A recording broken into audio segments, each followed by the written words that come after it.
नमस्कार साथियों, मैं राजकुमार शर्मा आपका स्वागत करता हूं मेरे YouTube चैनल पर। तो आइए आज कक्षा 12 हिंदी अनिवार्य के अंतर्गत दूसरे लेसन में अपने कुछ रचनाओं के बारे में, उस पे प्रश्नों के बारे में चर्चा करते हैं। तो इस सेशन में प्रारंभ करते हैं। देखिए, अपने दूसरा जो लेसन है आलोक धनवा का। आलोक धनवा जो एक लेसन बहुत इंपॉर्टेंट है और बोर्ड में इनके ऊपर जो प्रश्न वो पूछा ही जाता है। इसमें पूछा क्या जाता है, एक तो इनके जीवन परिचय के बारे में पूछा जाएगा कि इनका जीवन परिचय, आलोक धनवा के जीवन परिचय पर जो प्रश्न पूछा जाएगा। तो जीवन परिचय और कृतित्व के बारे में लिखिए। तो उसमें हमें क्या लिखना है, एक तो उनका जन्म कब हुआ, तो उनका जन्म कब हुआ 1948 ईस्वी मुंगेर बिहार के अंदर, ये हमें लिखना है। और जीवन परिचय के बाद में उनकी प्रमुख रचनाएं कौन कौन सी है उसके ऊपर बात हमें इस जीवन परिचय में और कृतित्व रचना के बारे में उल्लेख करना होता है। करते हैं प्रमुख रचनाओं में पहली कविता जनता का आदमी, इनकी रचना 1972 में प्रकाशित। उसके बाद भागी हुई लड़कियां, ब्रूनो की बेटियां से प्रसिद्ध इनको मिली। दुनिया रोज बनती है, इनका एकमात्र काव्य संग्रह है, वेरी इंपॉर्टेंट प्रश्न है। इसके बारे में न्यू टाइम में प्रश्न पूछा जाता है। इसके बारे में बात करते हैं, इनको प्रमुख सम्मान क्या मिला, तो इनको मिला राहुल सम्मान, बिहार राष्ट्र भाषा परिषद का साहित्य सम्मान, बनारसी प्रसार भोजपुरी सम्मान और पहल सम्मान इनको मिले। जहाँ नदियाँ समुद्र से मिलती है वहाँ मेरा क्या है, मैं नहीं जानता लेकिन एक दिन जाना उधर ही है। यानी उन्होंने एक व्यंग्य, एक बिंब स्थापित करके इन्होंने लिखे हैं। तो इस प्रकार के प्रश्न भी बोर्ड में पूछे जाते हैं कि काव्य रचना के बारे में जो प्रश्न है वो, जैसे काव्य बिंब कैसे स्थापित करते हैं, या काव्य सौंदर्य पर प्रकाश डालिए, या मूल भाव कविता का लिखिए। तो इसके बारे में जो प्रश्न जब बनकर आते हैं। इसके बाद में 7वें 8वें दशक में कवि आलोक धनवा ने बहुत छोटी अवस्था के अंदर अपनी गिनी चुनी कविताओं से अपार लोकप्रियता अर्जित की। सन 1972 से 73 में प्रकाशित इनकी आरंभिक कविताएं हिंदी के अनेक गंभीर काव्य प्रेमियों को जवानी याद रही है। आलोचकों का तो मानना है कि उनकी कविताओं ने हिंदी कवियों और कविताओं का कितना प्रभावित किया है, इसका मूल्यांकन अभी ठीक से हुआ ही नहीं है। इतनी व्यापक ख्याति के बावजूद या शायद उसी की वजह से बनी हुई अपेक्षाओं के दबाव के चलते आलोक धनवा ने कभी थोक के भाव में लेखन नहीं किया है। सन 1972 से लेखन आरंभ करने के बाद ये प्रश्न पूछा जाता है न्यू टाइम में कि कब से लेखन आरंभ किया आलोक धनवा ने, तो सन 1972 से लेखन आरंभ करने के बाद उनका पहला और अभी तक का एकमात्र काव्य संग्रह सन 1998 में प्रकाशित हुआ है। वेरी इंपॉर्टेंट प्रश्न है, यहाँ से प्रश्न बोर्ड में जो है उठाया जाता है। काव्य संग्रह के अलावा वे पिछले 2 दशकों से देश के विभिन्न हिस्सों में सांस्कृतिक एवं सामाजिक कार्यकर्ता के रूप में भी सक्रिय रहे हैं। उन्होंने जमशेदपुर में अध्ययन मंडलियों का संचालन किया और रंगकर्म तथा साहित्य पर कई राष्ट्रीय संस्थानों एवं विश्वविद्यालयों में अतिथि व्याख्याता के रूप में भागीदारी भी की है। तो इस प्रकार से साथियों, इसमें से कवि परिचय में हमें जो भी मैंने आपको बताया है वो आपको यहाँ लिखना पड़ेगा। जो ये पंक्तियाँ भी हमने जो नोट की है इन पंक्तियों का उल्लेख जीवन परिचय में, और जो कृतित्व रचना के बारे में लिखा जाता है उसमें हमें उसका उल्लेख करना पड़ेगा। उसके बाद बात करते हैं पाठ्य पुस्तक। पाठ्य पुस्तक में हमारी इनकी एक रचना ली गई है, वेरी इंपॉर्टेंट रचना है पतंग।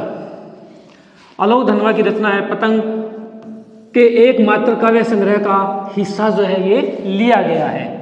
एक लंबी कविता है, उस कविता में से यहाँ तीसरे भाग को हमारे पाठ्य पुस्तक में शामिल किया गया है। वेरी इंपॉर्टेंट लाइन पूछा जा सकता है, न्यू टाइप का प्रश्न है कि किस भाग से लिया गया है पतंग रचना को, तो कौन से भाग से लिया गया है, तीसरे भाग से। इसके बाद पतंग के बहाने इस कविता में बाल सुलभ इच्छाओं एवं उमंगों का सुंदर चित्रण किया गया है। इसमें यहाँ 2 प्रश्न बनते हैं न्यू टाइप के कि इस रचना में किसका उल्लेख किया गया है, एक तो बाल सुलभ इच्छाओं का, और दूसरा इसमें हम वर्णन करेंगे उमंगों का सुंदर चित्रण जो इसमें किया गया है।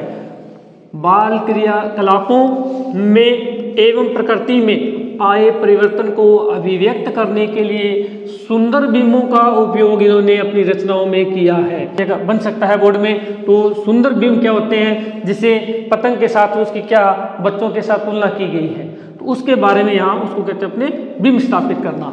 तो उसका उल्लेख किया गया है। पतंग बच्चों की उमंगों का रंग बिरंगा एक सपना है। मतलब इस कविता में क्या उल्लेख किया गया है उसके बारे में यहाँ कुछ पंक्तियाँ बताई गई है कि पतंग बच्चों की उमंगों का रंग बिरंगा सपना है। आसमान में उड़ती हुई पतंग ऊंचाइयों की वे हदें हैं। बाल मन जिन्हें छूना चाहता है और उसके पार जाना चाहता है, यानी हम सभी की इच्छाएं होती है। कविता धीरे धीरे बिंबों की एक ऐसी नई दुनिया में ले जाती है जहाँ शरद ऋतु का चमकीला इशारा है। मतलब इस रचना में पतंग कविता में शरद ऋतु के बारे में उल्लेख किया गया है, जहाँ तितलियों की रंगीन दुनिया है, दिशाओं के मृदंग बजते हैं, जहाँ छतों के खतरनाक कोने से गिरने का भय है। मतलब इस कविता में पतंग में बच्चों के जब पतंग उड़ाते हैं तो छत से गिरने का भय रहता है, वो उनके अंदर नहीं आता है। वो उस पतंग उड़ाने में इतने मस्त हो जाते हैं कि वो अपने आप को भूल जाते हैं। तो दूसरी ओर भय पर विजय पाते बच्चे हैं। दूसरी इस पंक्ति में इस पतंग कविता में ये बताया गया है कि बच्चे सब कुछ भूलकर अपने भय को भूलकर किसको पाना चाहते हैं, विजय हासिल करना चाहते हैं। इसके बाद गिर गिर कर संभलते हैं और पृथ्वी का हर कोना खुद बे खुद उनके पास आ जाता है। ऐसी वो कल्पना कर कर आगे बढ़ते हैं। वे हर बार नई नई पतंगों को सबसे ऊंचा उड़ाने का हौसला लिए फिर भादो अंधेरे, मतलब भादो मतलब यहाँ दिया गया है अंधेरे के बाद शरद के बाद कौन सा आता है, उजाला। जैसे आसमान शरद ऋतु के बाद उजाला का यहाँ उल्लेख किया गया है। इस कविता में इसका उल्लेख दिया गया, जो पंक्ति जो पेपर में पूछी जा सकती है कि प्रतीक्षा कर रहे हैं, क्या आप भी उनके साथ हैं। ऐसा हमारे बोर्ड में जो है इनमें से जो है इसके व्याख्या से संबंधित प्रश्न भी पूछा जा सकता है। व्याख्या, और उसमें पहले हमें लिखना पड़ेगा प्रसंग उसका, और प्रसंग के बाद है व्याख्या, और व्याख्या के बाद में हमें लिखना पड़ेगा विशेष। ये तीन बात अहम होती है जब हम उस कविता का वर्णन करते हैं। तो इन तीन बातों का उल्लेख करने में पहले हमें प्रसंग में क्या लिखना पड़ेगा कि यह कविता हमारे आरोह के भाग अध्याय 2 लेसन से आलोक धनवा की रचना से लिया गया है, जिसमें कवि ने पतंग का शीर्षक लेकर एक बच्चे का और पतंग के साथ उसका तारतम्य स्थापित किया है। और फिर इसकी व्याख्या करेंगे। व्याख्या में इस पूरी रचनाओं का जो पंक्तियाँ आई है, सबसे तेज बौछारें गई, भादो गया, सवेरा हुआ, खरगोश की आंखों जैसा, ये बिंब स्थापित किए जा रहे हैं।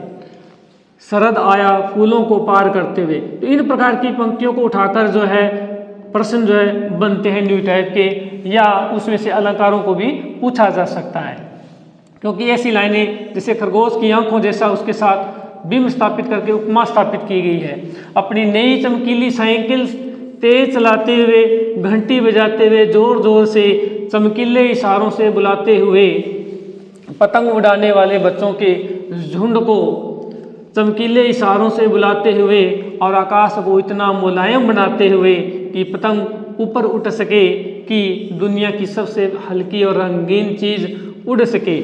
दुनिया का सबसे पतला कागज़ जो उड़ता है उड़ सके, ऐसी कल्पना करते हुए बच्चे आगे बढ़ते हैं। बांस की सबसे लंबी सबसे पतली कमानी उड़ सके, कि शुरू हो सके सीटियों, किलकारियों और तितलियों की इतनी नाजुक दुनिया। इसके बारे में आपको किसमें वर्णन करना है, व्याख्या में।